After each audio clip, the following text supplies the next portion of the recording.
নারীদের নিয়ে creative IT institute আয়োজিত আইটি বিষয়ক স্কলারশিপের জন্য বাছাইকৃতদের নাম ঘোষণা উপলক্ষে আজকের এই বিশেষ সেমিনারে উপস্থিত সবাইকে শুভেচ্ছা জানিয়ে শুরু করছি আজকের এই অনুষ্ঠান। সবাইকে জানাই আসসালামু আলাইকুম। প্রিয় সুধী, কিছুক্ষণের মধ্যে আমাদের আজকের মূল অনুষ্ঠান শুরু হবে। এই অনুষ্ঠান সুন্দরভাবে সম্পন্ন করতে সকলের সহযোগিতা আশা করছি। أعوذ بالله من الشيطان الرجيم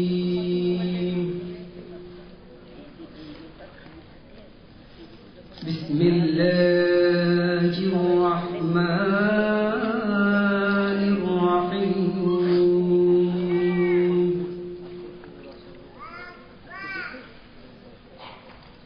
الحمد لله رب العالمين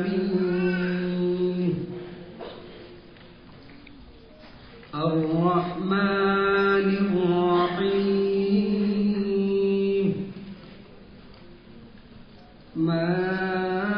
مالك يوم الدين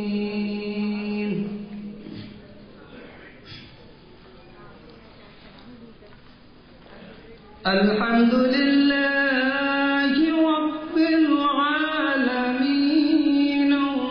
الرحمن الرحيم مالك يوم الدين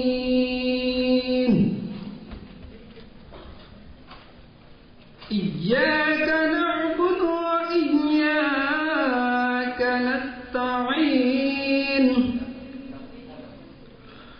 اهدنا الصراط المستقيم صراط الذين أنعمت عليهم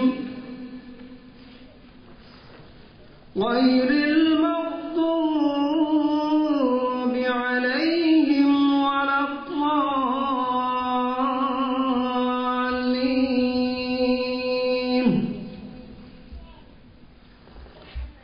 صدق الله المولانا العظيم। এ পর্বে আজকের অনুষ্ঠানে স্বাগত বক্তব্য রাখবেন ক্রিয়েটিভ আইটি লিমিটেডের সম্মানিত ব্যবস্থাপনা পরিচালক জনাব মোহাম্মদ মনির হোসেন স্যার। কেন মেয়েদেরকে আমরা এই স্কলারশিপের জন্য অন্তর্ভুক্ত করলাম? আমরা এই স্কলারশিপটির ঘোষণা দেওয়ার পর থেকে প্রতিনিয়ত আমরা অসংখ্য প্রশ্নের সম্মুখীন হয়েছি। এর মধ্যে সবচেয়ে বড় যে প্রশ্নটা ছিল সেটা হচ্ছে যে মেয়েদেরকে কেন। তা আমি সবার প্রথমে এই বিষয়টাই আমরা আলোচনার মধ্যে নিয়ে আসতে যাচ্ছি যে আমরা মেয়েদেরকে কেন স্কলারশিপ দিলাম। সেখান থেকে আমাদের অবজারভেশন ছিল এরকম যে আসলে আমরা তো আইটি ট্রেনিং দিয়ে আসতেছি লাস্ট 5 ইয়ার্স, তো এখানে আমরা সবসময় মেয়েদের উপস্থিতিটা অনেক কম দেখি।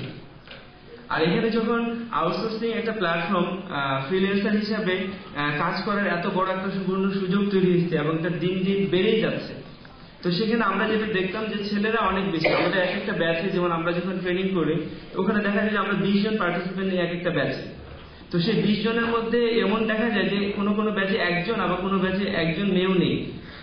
আসলে এর কারণগুলো আমরা খুঁজে দেখছি যে এরকম যে আসলে মেয়েদের ইনভলভমেন্টটা হয়তো ফ্যামিলিগত ভাবে যে সংসার থেকে বা ফ্যামিলি থেকে হয়তো সেই সাপোর্টটা তারা পায় না এই ধরনের একটা ট্রেনিং করার ক্ষেত্রে। কারণ অনেকেরই জানা নেই যে এই আইটি ট্রেনিং আজকে ফ্রিল্যান্সার একজন ব্যক্তি ফ্রিল্যান্সার হয়ে কত ভালো আর্নিং সোর্সে যেতে পারে। আমরা চাই যে মেয়েদের ইনভলভমেন্টটা বাড়ুক, কারণ আমি জানি একটা মেয়ে যখন এস্টাবলিশড হয়ে দেখাতে পারবে তখন তার পিছনে আরো 1000 মেয়ে ইনভলভ হওয়ার চেষ্টা করবে, আর সেভাবে আমাদের দেশকে এগিয়ে নিয়ে যেতে হবে। তো আশা করি আমি মেয়েদের ইনভলভমেন্টটা কেন সেটা আমি বুঝাতে পারছি। এখন পর্যন্ত সবচেয়ে ইনকাম করার সবচেয়ে বড় যে প্ল্যাটফর্মটা আছে সেটাতে আমরা এস্টাবলিশ করবো, আর সেই বড় প্ল্যাটফর্মটার মধ্যে একটা হচ্ছে গ্রাফিক ডিজাইন এবং আরেকটা হচ্ছে ওয়েব ডিজাইন।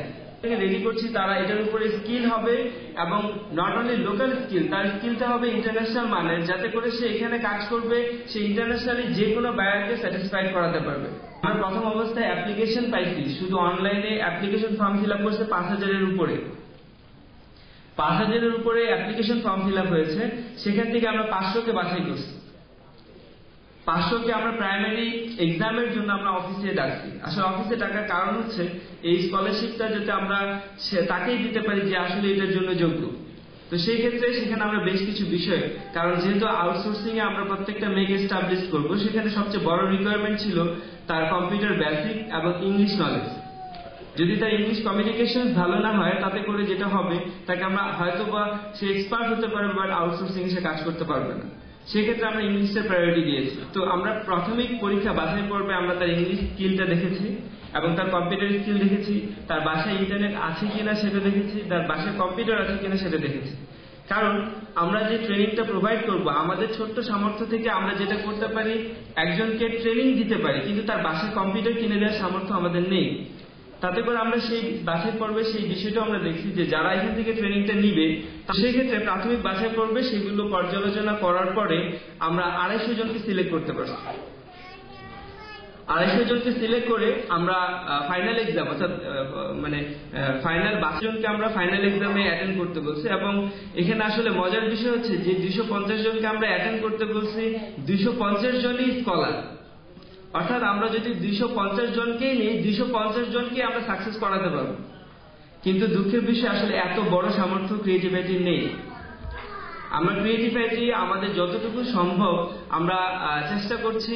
আমাদের মেইন আমাদের এখানে আপনারা দেখছেনই যে 100 নারীর স্কলারশিপ, এটাকে আমরা কিছুটা বাড়িয়েছি। আসলে আমাদের প্রথম যে প্ল্যানটা ছিল সেটা ছিল যে 50 জনকে আমরা অনলাইনে ট্রেনিং দিব আর 50 জনকে আমরা এখানে আমাদের অফিসে এসে ট্রেনিং দিবে। কিন্তু পরবর্তীতে যে বিষয়টা আমরা দেখলাম যে এত বেশি মেয়েরা এত বেশি এই জায়গাটাতে মানে এক্সাইটেড এবং এত ভালো স্টুডেন্ট আমরা পেয়েছি যে আসলে এখানে কাকে রেখে কাকে বাদ দিব। এরকম পরিস্থিতিতে আমরা যেটা করছি যে এখানে এসে যেখানে আমরা 50 জন নিতে চাইছি সেটাকে আমরা করে ফেলছি 100 জন। এবং এই 100 জনের মধ্যে আমরা 70 জনকে গ্রাফিক্সে নিচ্ছি, গ্রাফিক ডিজাইনের উপরে আমরা 70 জনকে নিচ্ছি এবং ওয়েব ডিজাইন এন্ড ডেভেলপমেন্টে আমরা 30 জনকে নিচ্ছি। আর এর বাইরে 30 থেকে 50 জনকে আমরা অনলাইন ট্রেনিং এ রাখছি। 30 থেকে 50 জনকে আমরা অনলাইন ট্রেনিং এ রাখছি। এখানে আসলে অনলাইন ট্রেনিংটাতে আমরা সেভাবে সিলেক্টেড করতে পারছি না, কারণ অনলাইন ট্রেনিং এ একটা বাধ্যবাধকতা আছে যে ইন্টারনেট ফ্যাসিলিটিস। আমি এখান থেকে ইন্টারনেটে ভালো স্পিড নিয়ে আমি ট্রেন দিব, কিন্তু যে আমার স্টুডেন্ট তার বাসায় একটা ভালো স্পিডের ইন্টারনেট থাকা অবশ্যই প্রয়োজন। সেই ক্ষেত্রে আমরা ঢাকার বাইরে যারা, যেমন আমরা চিটাগং, সিলেট এবং অন্যান্য বগুড়া থেকে শুরু করে অন্যান্য ডিস্ট্রিক্টে অনলাইন ট্রেনিংটাকে রাখছি। ঢাকা থেকে আমরা কাউকে অনলাইনে সিলেক্টেড করছি না।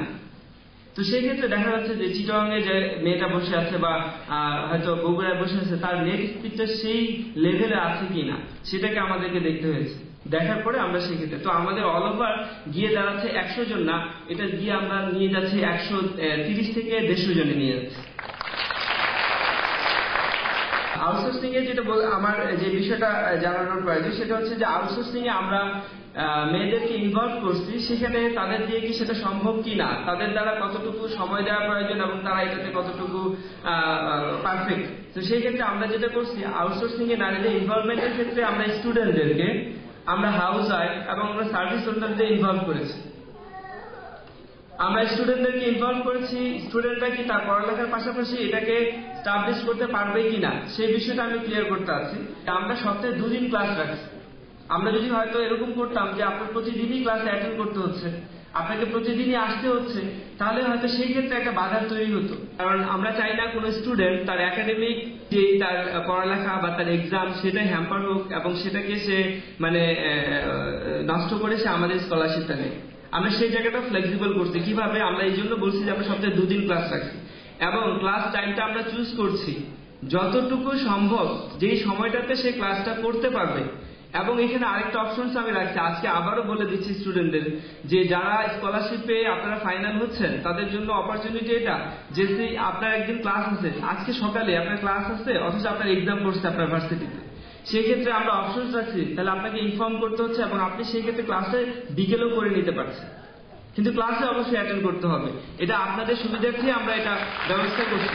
কারণ একটাই কথা, আমরা যত ফ্যাতে করে আমাদের কোনো সম্ভাবনা নেই আপনাকে এস্টাবলিশ করার, তো অবশ্যই যতগুলো ক্লাস প্রত্যেকটা ক্লাসে আপনাকে অ্যাটেন্ড করতে হবে সেই বিষয়টাতে আমি। আর যদি কারো এরকম অবস্থা থেকে থাকে যে আপনি সিলেক্টেড হয়ে গেছেন কিন্তু আপনি কোর্সটা কন্টিনিউ করতে পারবেন, তাহলে প্লিজ কষ্ট করে আপনি আমাদের কাছে সেটা বলবেন। তাতে করে আপনার অপরচুনিটিটার জন্য আপনি যে জায়গাটা দখল করে নিলেন সেটার জন্য অন্য আরেকজন যে অনেক বেশি ইন্টারেস্টেড সে হয়তো ইনভলভ হতে পারলো না। তো আমি চাই না এরকম কোনো কিছু হোক। এবং পাশাপাশি যেটা আমরা সবচেয়ে বেশি কনসার্ন করছি সেটা হচ্ছে হাউস ওয়াইফ।